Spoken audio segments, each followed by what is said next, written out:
Good day, everyone. Welcome to Real Conservative News. I'm your host, Nathaniel Rajkumar. Starting off locally in Trinidad and Tobago, Prime Minister Kamla Persad-Bissessar says she has no objection to a reported asset swap between Chevron and Shell, while confirming that diplomatic engagement with Venezuela remains active as Trinidad and Tobago pursues cross-border energy opportunities. Speaking to reporters during a sud-turning ceremony for a $220 million Superior Hotel project in San Fernando yesterday, and I'm going to be reporting about that hotel topic on my next channel today. Persad-Bissessar said she had no issue with the deal once it proves beneficial to all parties involved. When she says all, she doesn't just mean Trinidad, she means Venezuela as well. Her comments follow significant developments in Venezuela's energy sector, where Chevron and Shell have been restructuring assets to focus on core operations. The arrangement is expected to see Chevron strengthen its position in heavy oil production, while Shell consolidates its natural gas interests, particularly in fields with potential links to TNT.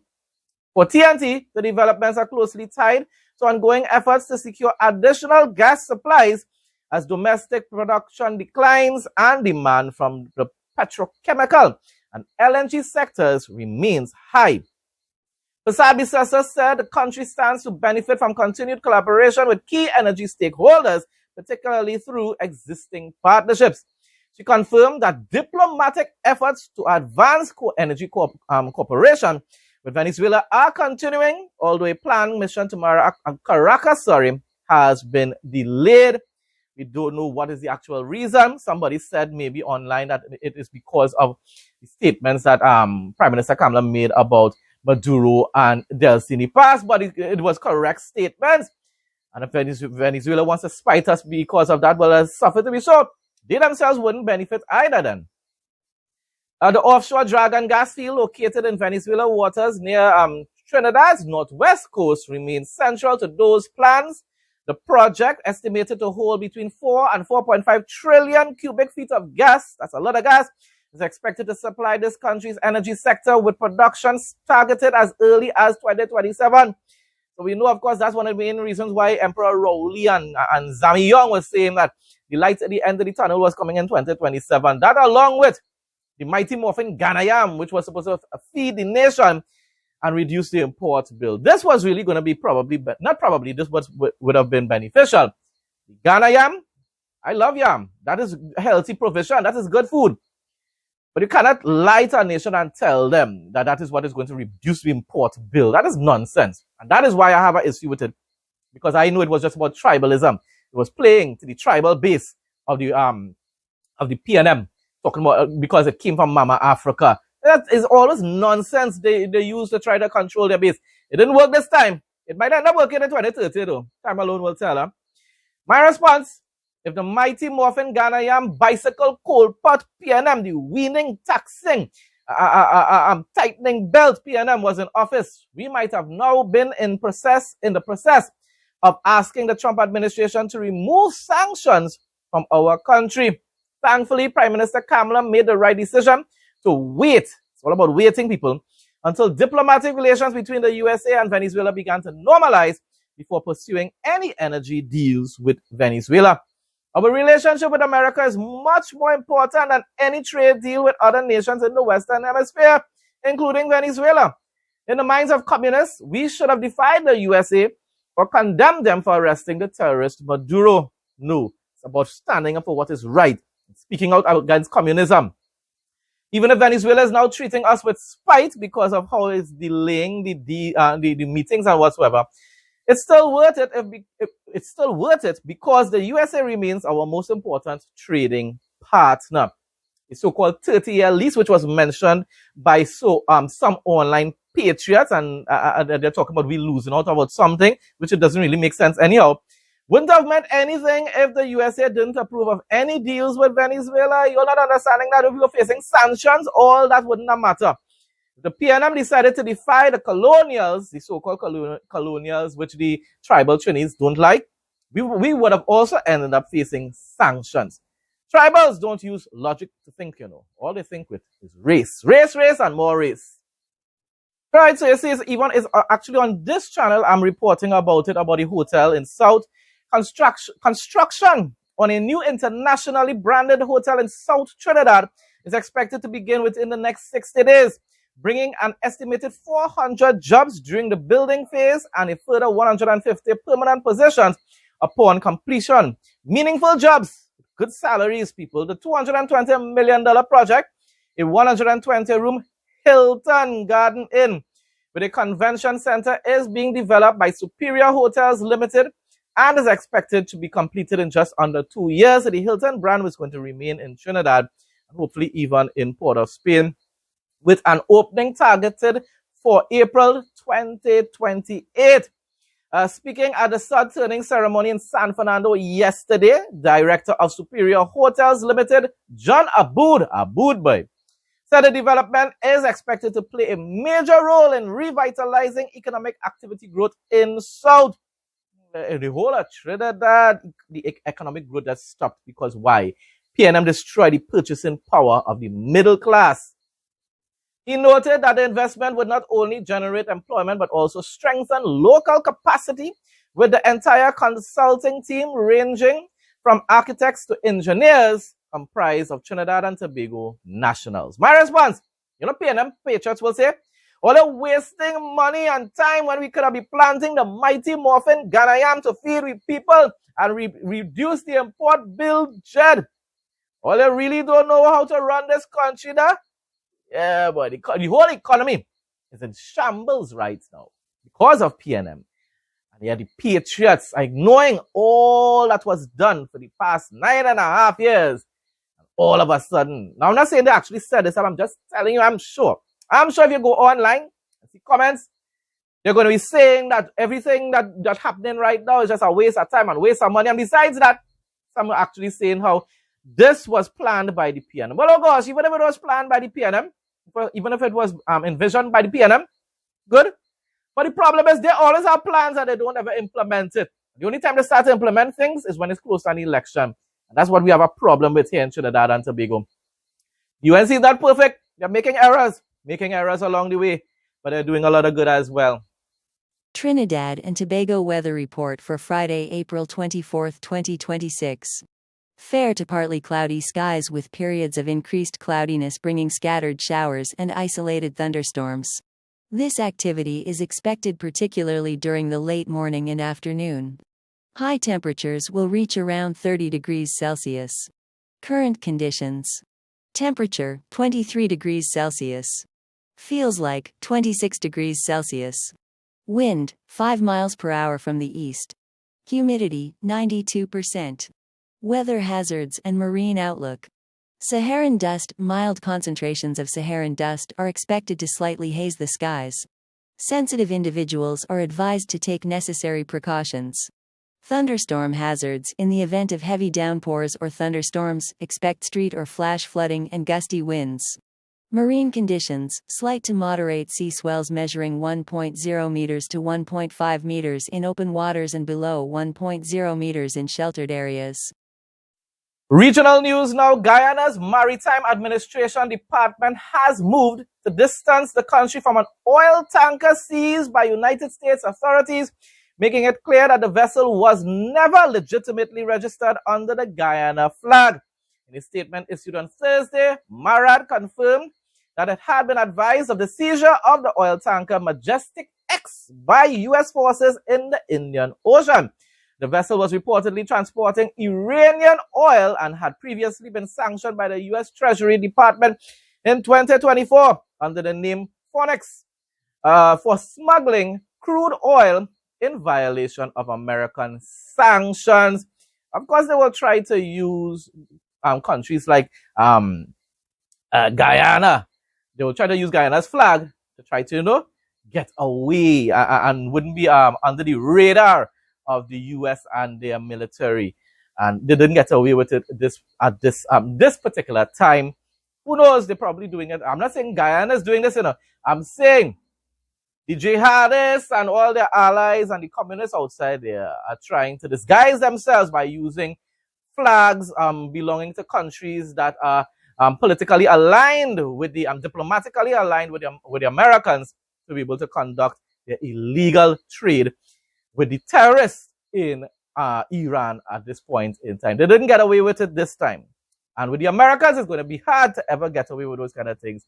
They use a lot of technology to be able to identify these ships from very far. And of course, they will intercept. Hurricane Melissa dealt a heavy blow to Jamaica's egg industry, damaging layer houses in production and sharply reducing output even as large-scale broiler operations withstood the storm. Livestock farming, including pigs, was badly disrupted across the worst-hit parishes. Yeah, I remember seeing some videos. Really sad. Sad for the animals and, of course, the farmers who lost thousands and probably even millions of dollars in agricultural products and livestock.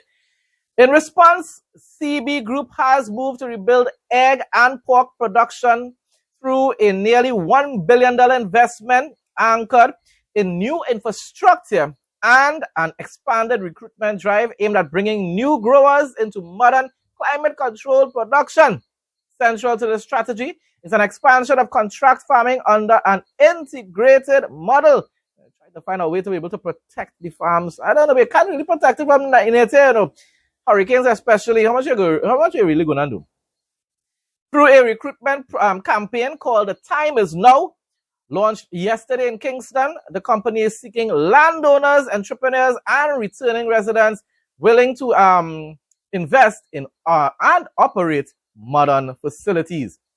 CB Group would retain control over genetics, feed, technical management, and market access, leaving growers to run day-to-day operations within a structured system. And that's like how Arawak does it with a lot of farms here in Trinidad.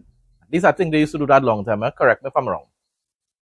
Minister of Housing, Land Management, Andrew John, has outlined to Parliament several constraints hindering housing construction and rehabilitation projects earmarked for implementation in the current fiscal year, 2026. Responding to a question from Opposition Senator Carlos James, who was asked for a breakdown by constituency and the specific budgetary allocation for the procurement of materials for these projects, Minister John stated that a significant portion of the funds budgeted for 2026 has been consumed by contracts issued under the previous administration for houses that were to be built but remain unaccounted for, despite the contracts being paid for in full. In the St. Vincent and the Grenadines, Gonsalves, boy, and you play here, all of a sudden, Gonsalves has all the answers, you know. Just like how P&M and Rowley, retired emperor, has all the answers here in Trinidad and Tobago. After 9.5 years, they've seen the light. Yes, they've seen the light. And I have already solicited the assistance of the Minister of National Security on this matter. Because I'm glad you raised it, because we are now, we haven't completed the investigation. We are ongoing. I have presented already to our Prime Minister what pertained in his constituency, Northern Grenadines. I am also in the process of presenting to Central Leeward representative some of the same constraints. They are serious issues and they will impact the outcome of our performance. But the debts are so high that we could not have paid all of them. Otherwise, it would have taken all the money and you would not have any need to ask any question, because the answer would have been zero. So we had to go and renegotiate, right? We had two companies out of Jamaica, two companies. One by the name of Tankwell, the other one ARC. Those two companies have still owed significant amount of money. We have been able to negotiate with one of our local hardware stores. And so we have been able to, source some materials from them in their consideration for us, that they want to do business with us and our intention to do some local business as well. We have started collecting some materials from them. We have also started consultation with the galvanized people, the email people, to ensure that we are able to cover over $1.6 million that is owed to them. I really don't want to put the people's business and our business on the road. Right? You could understand where I'm coming from. So I don't really want to give full figures here. During the Barbados Workers Union Safety 360 conference at Solidarity House, Minister of Labour, Social Security and the Third Sector, Colin Jordan advocated for a holistic approach to employee wellness as the primary vehicle for unlocking worker potential. People in Barbados, what is the third sector? But anyhow, speaking at the headquarters of the island's premier labor organization, Jordan emphasized that traditional occupational health strategies must evolve beyond physical safety to actively encompass mental and emotional well-being. I can't disagree with that. By addressing stress and psychological hazards alongside physical dangers, the minister highlighted that a healthy, balanced workforce is not only a corporate asset, but a fundamental driver for the nation's broader economic and social development. Happy workers increases production and productivity and quality of service. This comprehensive perspective shifts the responsibility of workplace safety toward a shared culture of care between employers and employees, something that has been lacking even here in Trinidad and Tobago for a very long time. Employers do all the hard work and ensure that these businesses thrive, and the owners don't really give much about the employees most of the times. But anyhow, I'm going to read over that part. This comprehensive perspective shifts the responsibilities of workplace safety toward a shared culture of care between employers and employees, reinforcing the idea that true productivity cannot be sustained without prioritizing the total health of the individual. As I just said just now there, when workers feel appreciated, when they feel safe, production and their level of performance improves significantly. It's called giving them incentive to work even better and even harder. They get that desire because they feel like a member of the team instead of just somebody that's just being paid and not really appreciated or anything like that, and respected as well. The Barbados Workers Union, before working with government, did all the heavy lifting related to the national, what was then the workplace wellness policy. And the WU's delegation was led by Gabby Scott, and included Sir Trevor Hassel, the work with Professor Neil Devonish. And in that workplace wellness policy, which was government's approach, we immediately embraced and were able to have it designated as the national workplace wellness policy. But one of the pillars from that policy is mental wellness. There's also emotional wellness. A recognition that we cannot be fully productive if we are not well. And we cannot be fully productive if we are only physically well, but not mentally well, not emotionally well, not spiritually well. We will never reach our full potential as workers. We will never reach our full potential as productive organizations.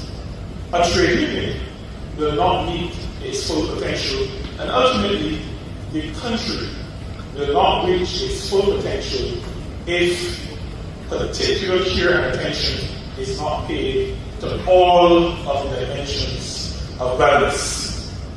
Now, we believe that the work environment, because that is what we are specifically addressing, we talk about stressors in various aspects of our lives, communities, homes, etc. But we're particularly focused today and tomorrow on mental health and having that balance, but in the workplace.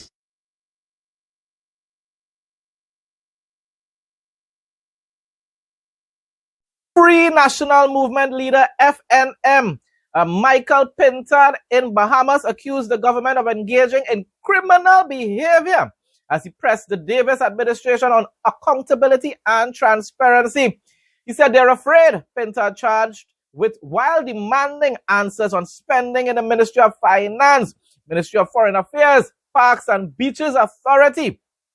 He made the demand while addressing supporters at the FNM rally in Andros. Now, the thing about it is, it could be genuine concern, or it could very well be just like our PNM.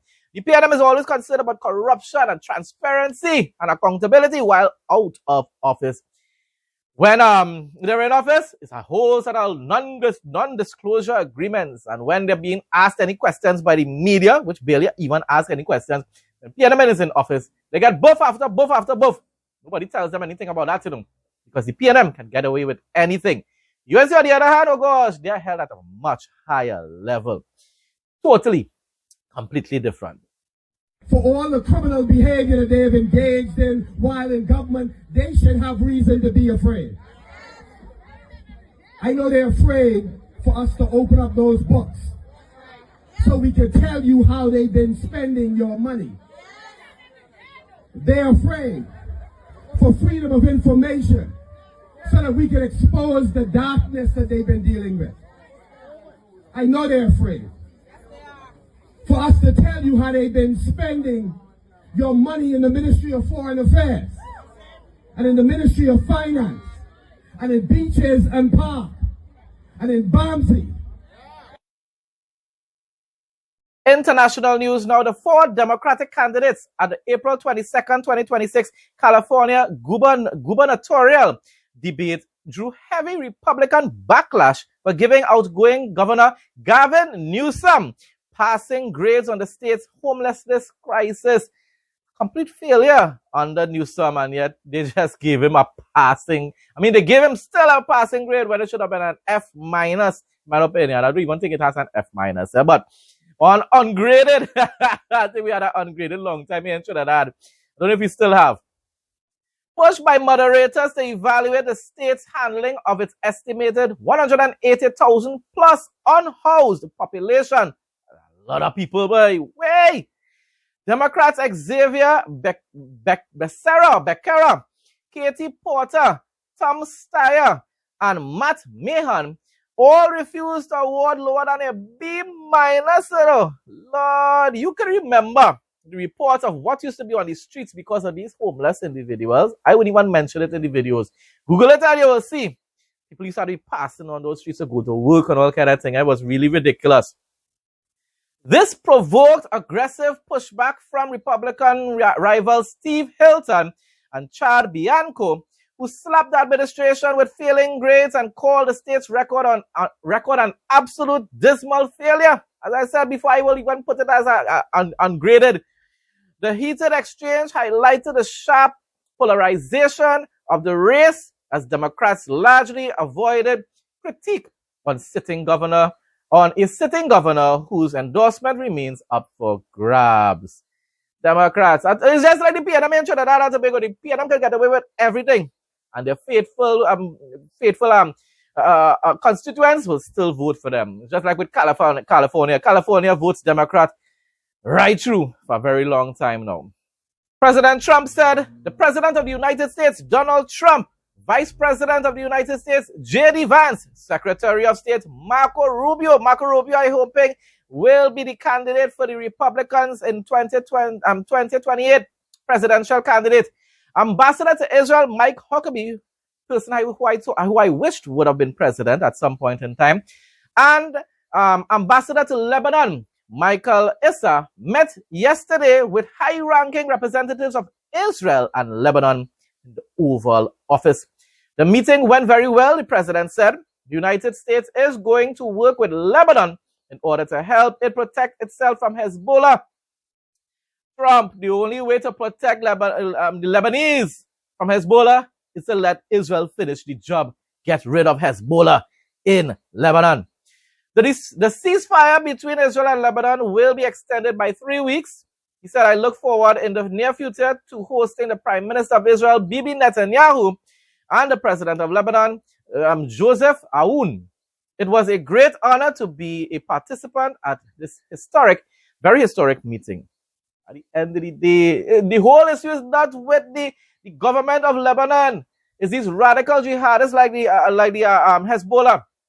that Israel has an issue with President Donald Trump. So all these meetings you are having with the leaders in Lebanon and Israel ain't gonna matter because the Hezbollah terrorist group basically bullies and controls the government in Lebanon.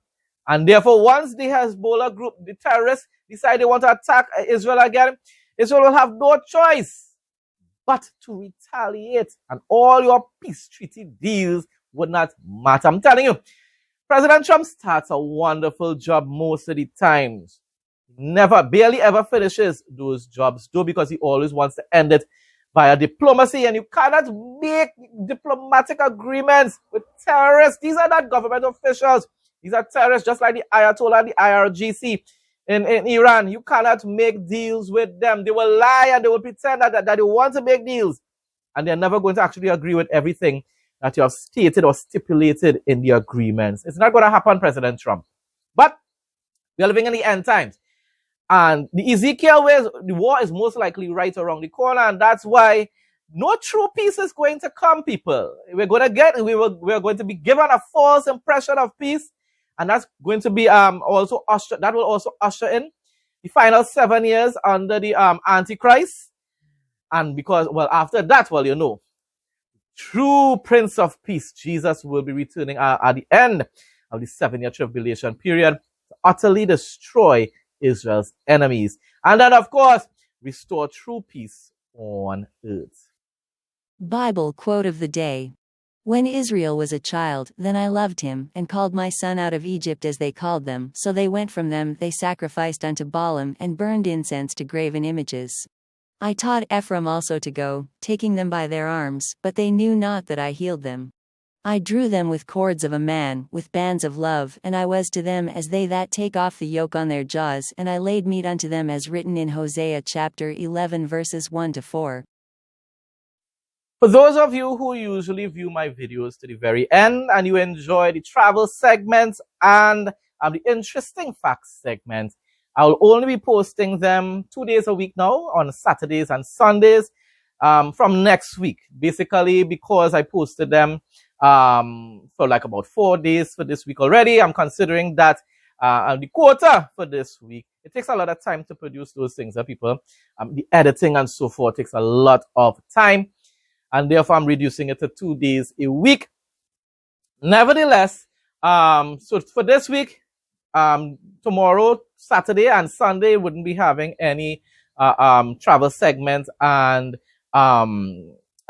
interesting facts segment. But from next week, God's willing, next week, Saturday and Sundays, those will be the days that I will be posting including the travel and interesting facts segments in my news reports. Folks, that brings us to the end of today's news report. Thanks again to everyone who continues to support my content. Please like, comment, share, and subscribe. Stay blessed and stay safe most of all. In Jesus' name.